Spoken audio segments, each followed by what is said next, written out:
Absolutely. Very balanced attack. We've faced some awful good players this year, and these two guys are the next in line for that. Very, very talented running back, maybe the most complete, running back in terms of being able to catch the ball in space, and obviously as a true tailback, does a great job of getting his pads downhill. Very, very good balance, tremendous speed, and good player. So really going to be a big challenge for our whole defense to be able to swarm him and to tackle him well. And because of the quarterback's skill set, his ability to throw, and the way that their offense has evolved, utilizing his ability to run and throw, even as you see as the season's progressed, makes it tough, because you obviously have to be able to count for him in the run game because his legs are very effective. Not a big guy, but a very smart runner, very instinctive in the way that he's able to extend plays in the passing game, really force you to be honest and true to your attack on the protections. And if you give him a crease, he'll take advantage of it. And then also just being a good passer, So he's kind of in today's offenses, he's what guys are looking for, to be able to have that combination of the running and the throwing. And he's just got that moxie to him. He's just kind of one of those guys you can just tell that loves to play the game, a lot of respect for him for that. And you can tell he's a good leader just by the way he runs that offense, So quality opponent that is playing really well right now. When you look back at a game like Rutgers and that 1 for 16 stat on third down, I mean, is that as big as anything for you as a defensive coordinator? Yes, because I don't believe we've ever held anybody to zero, on third downs, and so for them to only convert one, and that one they converted was the touchdown right after the fumble in the start of the third quarter. So that was a 3rd and 2 that they converted on the goal line. So to be able to be that dominant in that situation, really, really proud of our players. Boy, they stepped up, and it's like anything else. It's a team effort. It was our D-line getting pressure. It was our linebackers and secondary in both coverage and pressures. We do a combination of those with that group as well, and our coaches. The guys up front and our guys are off the field guys that help us scheme and attack third downs. So just really, Jeff McInerney is the guy that we've hired as a quality control coach that does a lot of study in the film room and helps us with those situations for sure. So definitely a team effort. But be able to hold a team, I don't care who it is. And they had really improved, against Minnesota in that area, and the quarterback had kind of found his groove and had some big targets out there on the perimeter. So really, really pleased with our guys, and I really believe that was a huge key to our success. Just allowing us to get off the field, giving our offense the ball back, forcing those 10 punts because of those 3 and outs, those third down stops were really, really, really key for us. So total team effort by the Hoosiers, and really proud of our guys.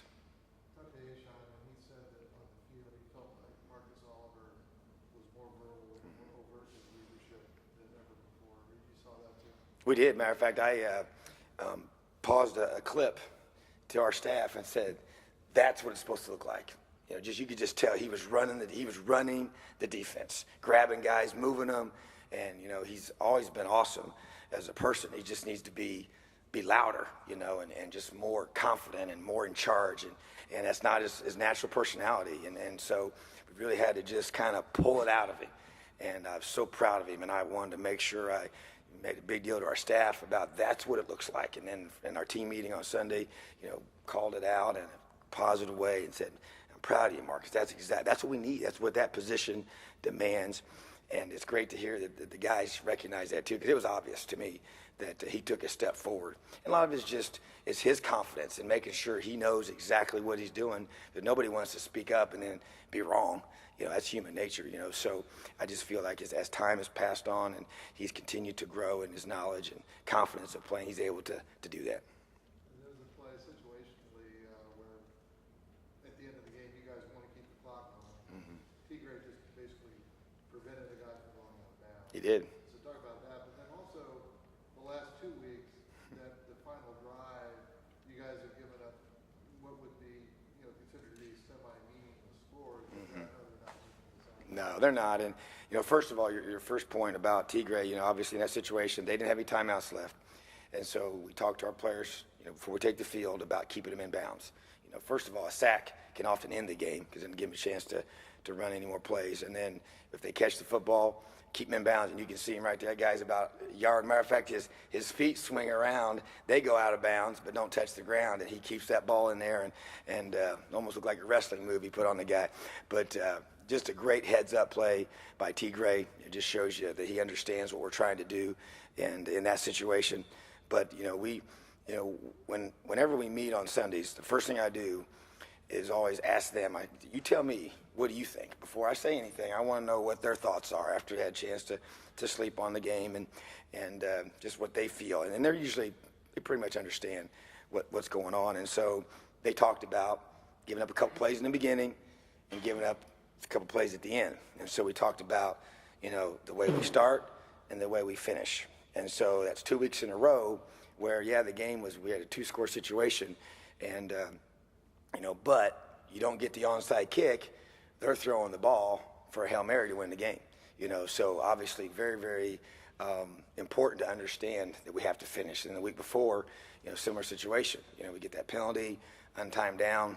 Still, we want to finish. And so both games, even though you're excited you find a way to win, you walk off the field frustrated knowing that we're not finishing. And so to me, you just got to keep emphasizing it until we get what we want. We're not going to, let up on that point. But very, very important to start strong and finish well. Penn State, when they had Hackenberg, it was more of a pocket passing, pro-style attack. Their offensive line didn't function very well in that context. What have you seen, with the spread? Obviously, you changed coordinators. What do you see out of their offensive line right now? Well, I think it takes the pressure off of them. I think any time you play this style of offense where you're not just downhill blocking and pocket protecting all the time, and you got a quarterback that doesn't really extend the play with his legs, it just puts more pressure on your O-line. They've got to be better. And so I think in this system, they have a little bit of wiggle room. They don't have to be perfect. They don't have to have the perfect protection. He can extend the play.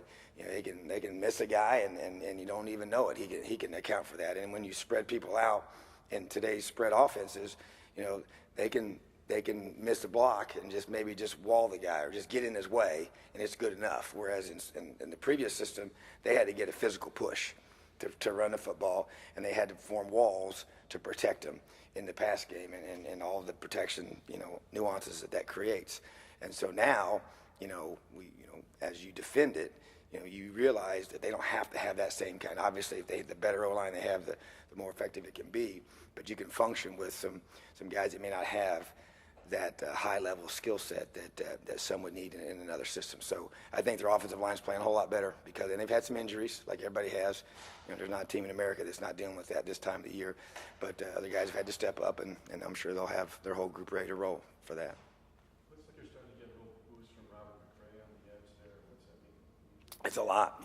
I think that that was another guy. We try to go through and when you watch the film and we were able to watch it, coming back on the flight and take notes, and his play jumped out to me because he's the guy obviously that we missed early on, and got a chance to get him back, and it just took a while. He missed all of spring, he missed all of fall camp, so he comes back and he plays, but he's still really not, he doesn't know the system as well, hasn't got a lot of reps, and so now to have a guy with his kind of explosiveness off the edge is a big boost. And there was a play on a 3rd and long, another one where we were in coverage, and he trailed back on the quarterback and ran him down from the backside. Just a great effort play, and raked it to football. Almost had a chance to get the ball out, but got the guy tackled.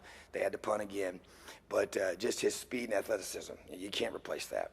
And I think that getting him to understand his role, understand the system, playing hard every snap, attacking the passer, just gives us another guy that we have to be able to pressure. Because it's always about affecting the quarterback, making him feel uncomfortable, making him we talk about we want to stress him mentally and we want to stress him physically. And that's the two things we really emphasize with our D-line in regards to a quarterback. And guys like Robert can add to that because of his speed, his burst to the ball. And, because sometimes you can't always dial up the perfect, every little thing, whether it's a blitz or pressure. Sometimes guys just have to win one-on-ones. and he's able to do that. And that's a matter of fact, there was a play before that one where he just beat the tackle off the edge, hit the quarterback, and we almost got a pick off of it because the ball was, disrupted and not thrown because of being hit as he was throwing. That was just a pure, didn't even have rush on.